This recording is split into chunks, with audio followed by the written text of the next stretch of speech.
Sobat Kairos yang terkasih dalam Tuhan Yesus Kristus, renungan kita pada hari ini tertulis dalam Matius pasal 5 ayat 4. Berbahagialah orang yang berduka cita, karena mereka akan dihibur.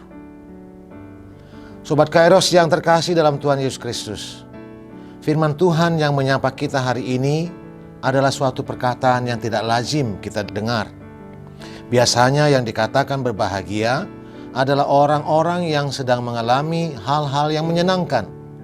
Misalnya berulang tahun, berhasil dalam studi, baru menikah, melahirkan anak yang sehat, naik jabatan, dan sebagainya. Tetapi Tuhan Yesus justru mengatakan bahwa orang yang berduka cita itu adalah orang yang berbahagia. Lalu kita bertanya, duka cita yang bagaimana yang dimaksud dalam ucapan Tuhan Yesus itu? Apa yang dikatakan Tuhan Yesus itu akan lebih mudah dipahami jika kita membandingkannya dengan apa yang dikatakan Rasul Paulus dalam 2 Korintus pasal 7 ayat 10, yang menjelaskan tentang dua macam duka cita, yaitu duka cita menurut kehendak Allah dan duka cita yang dari dunia ini. Duka cita menurut kehendak Allah akan menghasilkan pertobatan dan membawa keselamatan, dan yang tidak mengecewakan. Tetapi duka cita yang dari dunia menghasilkan kematian.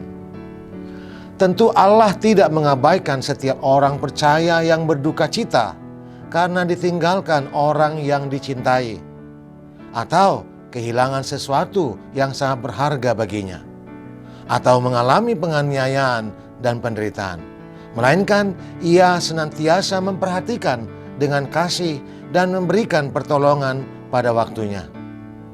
Tetapi duka cita yang dimaksud oleh Tuhan Yesus dalam Matius pasal 5 ayat 4 ini bukan ditujukan pada duka cita dari dunia atau duka cita atas hal-hal yang fana, melainkan lebih ditujukan pada duka cita menurut kehendak Allah.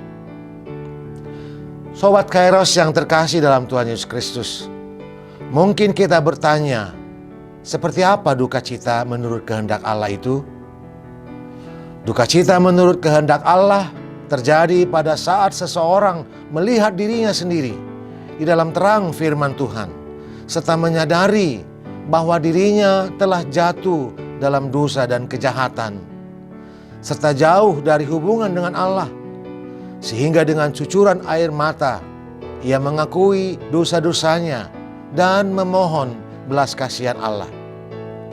Duka cita itu membuat hatinya hancur karena dosa-dosa yang telah diperbuat, sehingga ia bersungguh-sungguh bertobat. Orang yang dengan hati yang hancur bertobat akan sungguh-sungguh mengakui dosa-dosanya dan dengan rendah hati menerima kasih karunia Allah di dalam Tuhan Yesus Kristus.